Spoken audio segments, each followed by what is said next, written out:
শহরের মধ্যে থেকে কাজ করতে করতে ক্লান্ত, উইকেন্ডটা কাটাতে চান নিজের মতো করে, কিন্তু কোনো হোটেল বা রিসর্টে গিয়ে থাকতে চান না। ভাবছেন যদি শহরের কোলাহল থেকে দূরে নিজের একটি আধুনিক বাড়ি থাকতো, তাহলে ভালোভাবে নিজের পরিবার নিয়ে ছুটিটা এনজয় করা যেত। আপনার সেই স্বপ্ন পূরণ করতে পারে লেক ভিউ স্পা ভিলেজ। শহর কলকাতার প্রাণকেন্দ্র থেকে 1 ঘন্টার দূরত্বে তৈরি হতে চলেছে এই আধুনিক আবাসন, অথচ যেখানে থাকছে কয়েক হাজার গাছ। প্রকৃতির মধ্যে থেকেই সমস্ত রকম আধুনিক সুযোগ সুবিধা নিয়ে গড়ে উঠতে চলেছে লেক ভিউ স্পা ভিলেজ।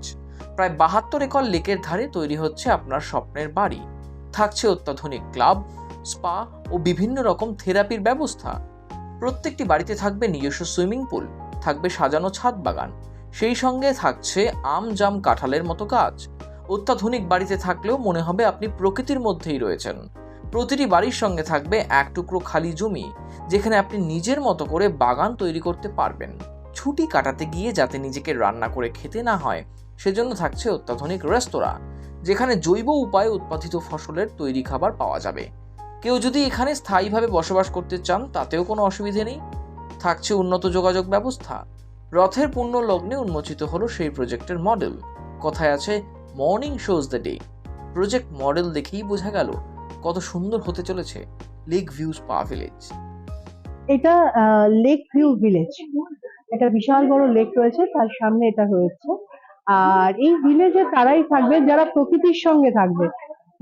কারণ এখন প্রকৃতিটা আমাদের থেকে অনেকটা দূরে সরে যাচ্ছে। আমরা সব কাঠ পাথর মানে সেগুলোর মধ্যেই আমরা চলে যাচ্ছি, ইট বালির মধ্যে। তো এই জায়গাটাতে প্রচুর গাছ, প্রচুর প্রকৃতির মধ্যে পাখি, সবার মধ্যে যারা থাকতে চাইবে, ফ্রেশ হাওয়া, তাদের জন্য এটা।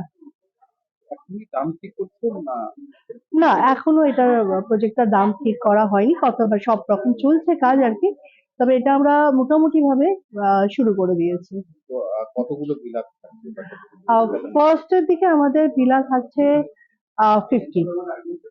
আর এটা আমরা খুব বড় প্রজেক্ট বা এরকম কিছু করছি না, কারণ আমরা চাইছি যে খুব একটা স্পেশাল জায়গা যেখানে অনেকজনের কোলাহল থাকবে না। শুধু কোলাহল যেটা থাকবে সেটা হচ্ছে পাখি আর মানে প্রকৃতির যারা রয়েছে তাদের। Bureau report, channel 10।